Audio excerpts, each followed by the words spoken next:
कुठं कुठं शोधायचं मालकाला, सांगून मी जात नाही. कुठं गेलं म्हणायचं, हा का गेलं कायमचं? नाही, कायमचं काय जाते, लय हुशार माणूस आहे. या कानाला त्या कानाला पत्त्या लागू द्यायचं नाही, लय हुशार. परमेश्वरा माझं ऐकलंच आणि मालकाला इथं पाठवलंच, लय बरं वाटलं. आता एकदा इंदीची त्याची भेट होऊ दे म्हणजे गेलं कुठं म्हणायचं, काय सांगत नाही. आता आल्या आल्या भुयाराकडे गेलं म्हणजे आता ते इंदीला भेटायला गेलं की काय?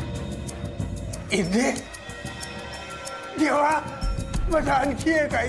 इंदीची त्याची भेट लवकर करून दे. मी तुझा उपकारीच नाही मग. होय देवा, होय त्याची भेट करून दे. हा, मग आम्ही दोघं नाही तिघं आहोत. कोण आडवं येतोय बघतोय. देवा, तुझ्या चेंडूवर मस्तक ठेवतो, पण मला त्याची भेट करून दे.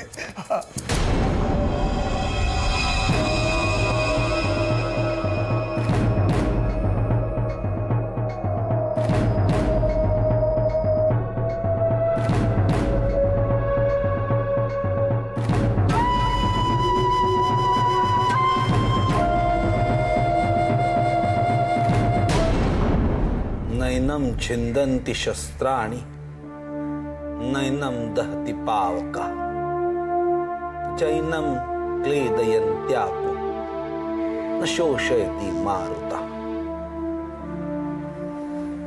महादेव आजोबांनी हा श्लोक का निवडला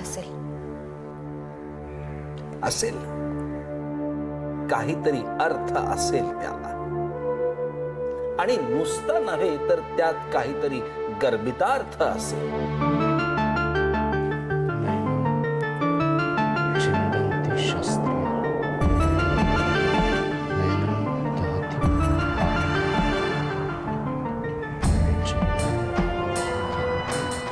काय करतोयस आदिनाथा? आजोबा, या श्लोकातला तिसरा शब्द शस्त्राणी म्हणजे शस्त्र, सहावा शब्द पावका म्हणजे अग्नी, आणि नववा शब्द आप म्हणजे पाणी. येस, तिसरा आणि सहावा दोन शब्द एकत्र आणले तर शस्त्र अग्नी म्हणजे अग्नीचं शस्त्र, म्हणजे फायर फोर्स. 3 + 6 9. नववा शब्द पाणी म्हणजे वॉटर फोर्स. 9 + 9 0 म्हणजे फायर फोर्सला नलिफाय करणारा वॉटर फोर्स. अरे याच संदर्भात बोलले होते खानविलकर साहेब.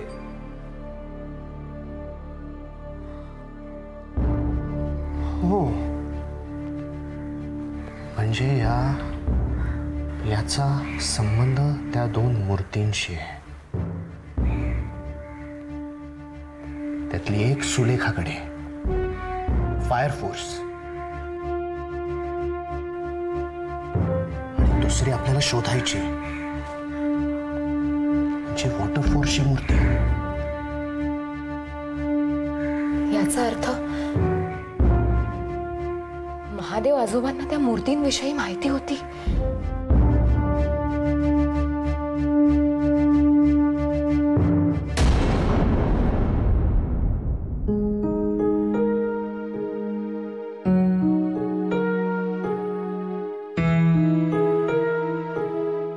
इतकं सगळं घडलं, मला कोणीच काही सांगितलं नाही. अरे हे काहीच नाहीये, याहीपेक्षा महत्त्वाच्या बऱ्याच गोष्टी घडल्या आहेत इथे. याहीपेक्षा महत्त्वाच्या म्हणजे? आपल्याला केव्हापासून प्रश्न पडला होता ना, हे सगळं आई बाबांना कसं सांगायचं. तो प्रश्न आपलापणच सुटला. म्हणजे आई बाबांना सगळं कळलं? अथपासून इथपर्यंत. आय मीन कसं, कोणी सांगितलं? त्या दिवशी आई पूनम काकूकडे जायला निघाली होती आणि दादाने तिला अडवलं, कारण तिथे सुलेखा होती. बाबा तेव्हा खूप चिडले होते, पण ते गप्प राहिले. पण दुसऱ्या दिवशी या गोष्टीला तोंड फुटलंच. बाबा, दादा आणि शुभ्रा आले? नाही. कुसुमात त्या कुठे आहे? त्या पूनमकडे गेले. कशाला? दादाने सांगितलं होतं ना तिथं नाही जायचं म्हणून. का जाऊ दिलं तुम्ही? तुम्हाला सांगून सुद्धा का कळत नाहीये ना, तेच समजत नाहीये मला. समजत नाही ते आम्हाला तुम्हा तिघांचं विचित्र वागणं. काय चाललंय प्रिया? प्रिया, हे काय चाललंय? अहो बाबा, दादा सांगणार आहे ना तुम्हाला. विश्वास नाहीये का तुमचा आमच्यावर? मुळात आधी तिला तिथे जायची गरजच काय होती? गरज आहे प्रिया, गरज आहे. तिथे काय झालं याची कल्पना आहे ना तुला? अहो तुम्ही जरा शांत व्हा ना. अगं प्रिया, ही काय पद्धत झाली का बोलायची? बस तुला एक मिनिट थांब. कधीतरी या वादाला तोंड फुटणारच होतं. आज सुरुवात झाली तर मला बोलायचं हिच्याशी. मी काय म्हणते, मला काहीही ऐकायचं नाहीये वसुधा. हे काय झालं माहितीये? हे गृहीत धरणं झालं. आपण पालक आहोत त्यांचे. मुलं जेव्हा पालकाला गृहीत धरायला लागतात तर त्याच वेळी तोंड उघडणं चांगलं असतं. आणि तसाही विषय आज तिने काढलाय. आधीला सांगितल्याप्रमाणे मी शांतच बसलो होतो, पण यापुढे शांत बसणार नाहीये. ही आणि आधी असं विचित्र का वागताय त्याचं कारण मला कळूच शकत नाही. ती एकटी पडली तिकडे, तिला गरज आहे आपली. त्यावेळी असं वागणं बरोबर आहे? हे बरोबर आहे का प्रिया, सांग मला. बाबा, मी पूनम काकू बद्दल बोलत नाहीये, पण सुलेखाच्या बाबतीत. सुलेखाचं काय? सुलेखा कशीही असली, वाईट असली तरी पूनम काकूला असं वाईट टाकणं बरोबर आहे? मला तसं नाही म्हणायचं. मग कसं म्हणायचंय? सुलेखांचा ज्यांच्याशी संबंध आहे त्या सगळ्यांशी तू अशीच वागणारच? आय एम सॉरी बाबा, पण हो. काय म्हणालीस?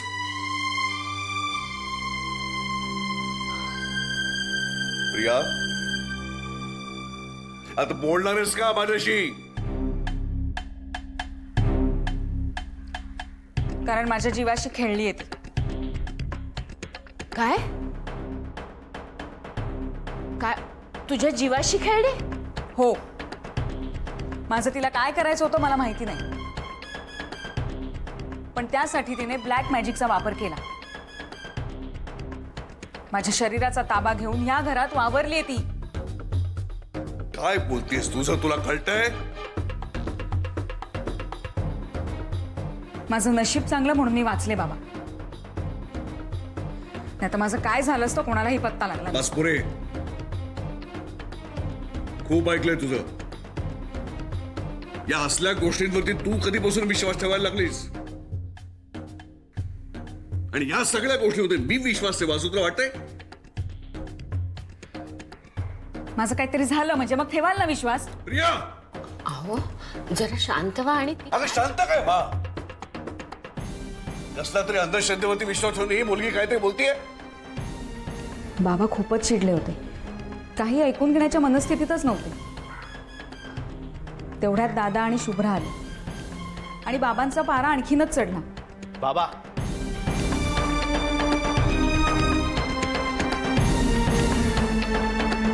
बाबा मुन्ना जे बोलते ते खरं आहे.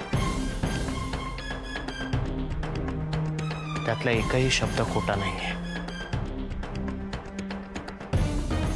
मुन्नाच्या बाबतीत हे घडलंय आणि घडवणारी होती सुलेखा.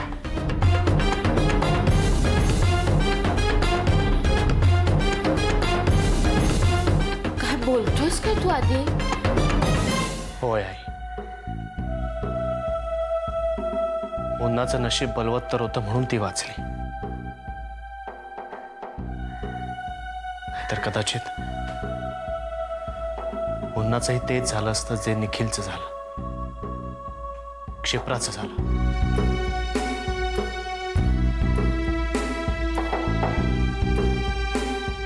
अरे इतकं सरळ जर घडलं तर आम्हाला सांगावं असं नाही वाटलं तुला?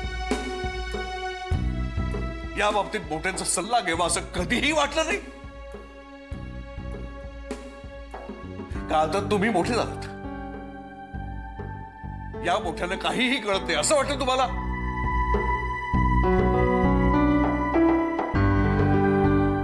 मला तर वाटलं दादाचं आता काही खरं नाही.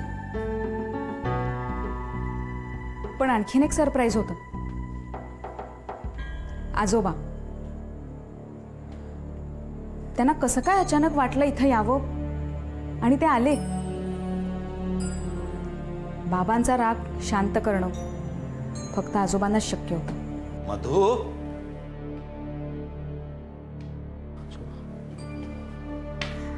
यांनी त्यांच्या मनातल्या सगळ्या शंका, सगळे प्रश्न, मनातल्या सगळ्या गोष्टी मला सांगितल्या होत्या. आदिनाथ काय किंवा बाहुली काय, त्यांनी सांगितलेला शब्दन शब्द खरा आहे याची मला खात्री आहे. बाबा, हे सगळं तुम्हालाही माहिती होतं? आम्हाला सांगावं असं नाही वाटलं? म्हणजे तुम्ही सुद्धा आमच्यापासून लपवलं? हो, लपवून ठेवलं. अर्थात लपवून ठेवणं ही गोष्ट चुकीचीच आहे. तरी पण त्यामागचा हेतू विचारात घ्या. काही गोष्टी कळल्यानंतर त्यांचा तुम्हाला त्रास होईल याची यांना कल्पना होती म्हणून त्यांनी तुम्हाला त्या गोष्टी सांगितल्या नाहीत. पण वेळ आल्यावर त्या तुमच्यापासून लपवूनही ठेवल्या नाहीत. आजोबा तुम्ही, मी इथे येण्याची गरज आहे असं माझ्या मनाला वाटलं आणि म्हणून तुझ्या येण्याची वाट न पाहता सरळ इथे आलो.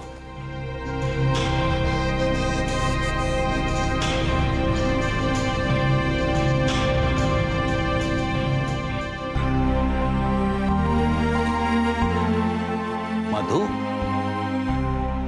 काही गोष्टी मोठ्या विचित्र असतात. वेळेच्या आधीच कळल्या तर त्या कितीही खऱ्या असल्या तरी आपल्याला त्या खोट्याच वाटतात. कारण त्या गोष्टींचा आपल्याला अनुभव नसतो. यालाच धक्का म्हणतात, जो आता तुम्हाला बसलाय. मधु, विचार कर, बाहुलीची काय अवस्था झाली असेल जेव्हा तिच्या बाबतीत अनेक गोष्टी घडल्या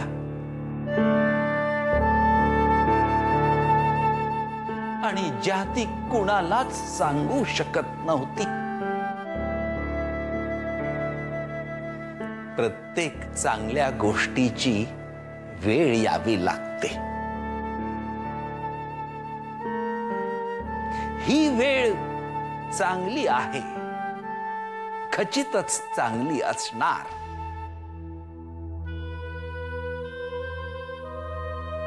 कारण आता सगळ्या गोष्टी पारदर्शक होणार आहेत.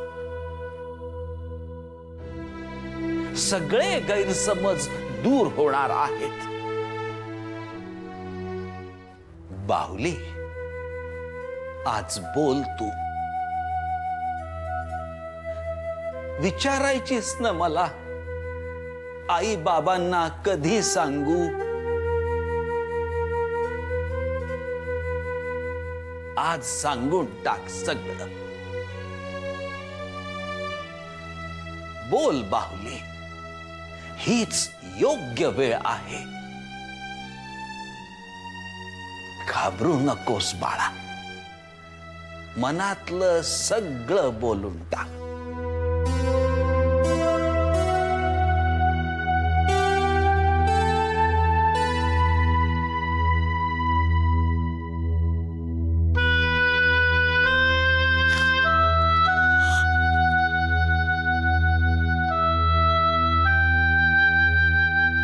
या सगळ्याची सुरुवात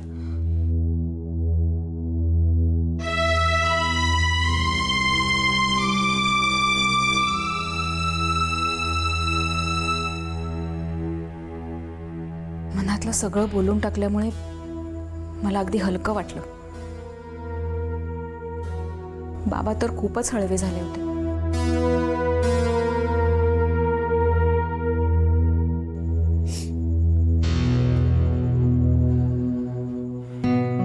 मी नाही जात बेंगलोरला परत. स्वप्नील, तुम्हाला माझी केव्हाही गरज लागू शकते आणि तरी तुम्ही सांगणार नाही. असं नाही होणार. आणि आता सगळ्या गोष्टी सगळ्यांना कळल्या आहेत, त्यामुळे आम्ही सगळेच जण खूप सावध आहोत. तुझ्या प्रोजेक्टचे आता थोडेच दिवस बाकी आहेत, त्यामुळे ते पूर्ण कर आणि मगच ये. पण प्रिया, मी सांगतेय ना.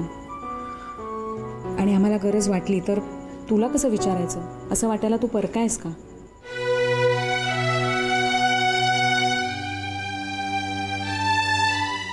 डन. पण एक अटीवर, मला रोजच्या रोज अपडेट मिळाला पाहिजे. नक्की.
हाँ बोला. हो पोचलोय मी. हो ठरल्याप्रमाणे काम चालू आहे. नाही, अजून शास्त्रांपैकी कोणी भेटलेलं नाहीये मला. हो, हे काम संपल्यानंतर मी वसईच्या वाड्यावर परत जाणार आहे. बरं. नाही, डोंट वरी, मी मॅनेज करीन. नाही, खरंच नको. म्हणजे तशीच काय आवश्यकता वाटली तर मी आपल्याला फोन करतो. Okay sir. फोन ठेवू? Okay sir.